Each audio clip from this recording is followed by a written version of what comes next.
සුබම සුබ උදෑසනක් වේවා ඕගොල්ලන් හැමෝටම. සුබම සුබ උදෑසනක් ඔයාලා හැමෝටම තිනුගේ ඔයාටත් සුබම සුබ උදෑසනක්. සුබ උදෑසනක් උදම්සා.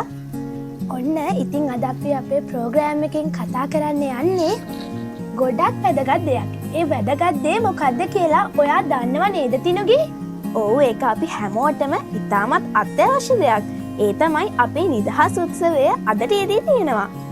ඉතින් මේ නිදහස් උත්සවය ගැන අපි දන්න දේවල් ගැන තව දෙයක් අපිට කියලා දෙන්න අපි තනුකිට අවස්ථාව දෙමු.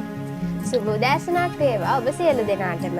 රටක් විදිහට අපිට නිදහස ලැබිලා අදට අවුරුදු 78ක් වෙනවා. එනම් 1948 පෙබරවාරි 4 වෙනිදා තමයි අපිට නිදහස ලැබුණේ. එහෙම නේද උදම්සා? ඔව් 1948 පෙබරවාරි 4 වෙනිදා තමයි අපිට නිදහස ලැබුණේ. අපිට නිදහස ලැබුණත් තාමත් ඉංග්‍රීසීන්ගේ පෘතුගීසීන්ගේ සහ ලන්දේසීන්ගේ සංස්කෘති අප රටේ තියෙනවා නේද? ඔව් ඒගොල්ලෝ අපිට දීපු ගොඩක් වැදගත් දේවල් වගේම ගොඩක් අහිතකර දේවලුත් තියෙනවා. අපිට නැතුවම බැරි දෙයක් තමයි අපිට නැතුවම බැරි දේවල් ඒගොල්ලන් ගොඩක් අපිට දීලා තියෙනවා.